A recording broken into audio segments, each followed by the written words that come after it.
pour aboutir à la loi de composition des accélérations. Le point de départ, ça va être la loi de composition des vitesses. Et en dérivant l'expression par rapport au temps dans le référentiel R, nous obtenons l'accélération absolue du point M. Ça va être l'accélération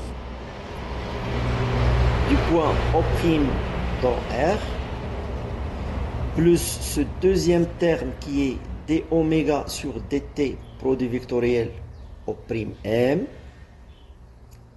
plus ce troisième terme oméga produit vectoriel d de O'M sur dt dans R.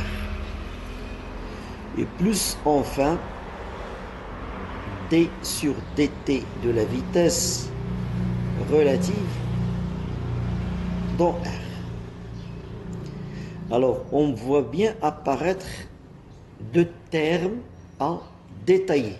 Le premier, c'est d de O'M sur dt dans R. Et le second, c'est d sur dt dans R de la vitesse relative du point M. Alors, pour le premier, donc, d de O'M sur dt dans R, ça va être une dérivée dans R', plus oméga produit vectoriel O'M. Et pour le second, de la même façon, sauf que ici, on va remplacer O'M par la vitesse relative du point M.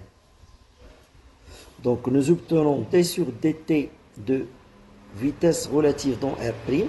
Donc, ce terme-là constitue en fait l'accélération relative du point M, plus oméga produit vectoriel V de M dans R'. Alors, il suffit maintenant de réécrire l'expression. Alors, au final, la loi de composition des accélérations s'écrit ainsi.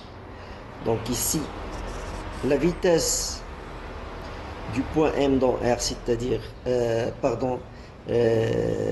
l'accélération du point M dans R, ça va être l'accélération du point O', origine de R' dans R, plus d oméga sur dt produit vectoriel O'M, plus oméga produit vectoriel oméga produit vectoriel O'M, plus 2 oméga produit vectoriel V de M dans R', et plus enfin l'accélération relative du point M.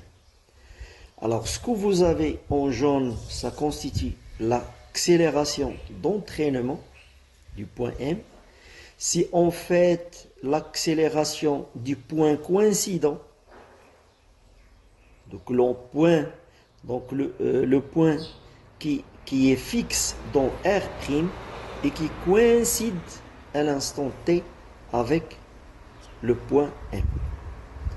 On voit bien que pour ce point-là, ce second terme est égal à 0, ce troisième terme est nul. Et donc ce qu'on évalue comme accélération absolue, ça constitue l'accélération d'entraînement du point M. Alors ça c'est le premier terme. Le second, c'est ce qu'on appelle l'accélération complémentaire ou l'accélération de Coriolis. Et le troisième terme, ça constitue l'accélération relative. Donc, pour l'apprenant, il doit apprendre cette expression-là par cœur, le AC, alors que pour le AE, il suffit de maîtriser des cas particuliers, à savoir la translation et la rotation à vitesse angulaire constante.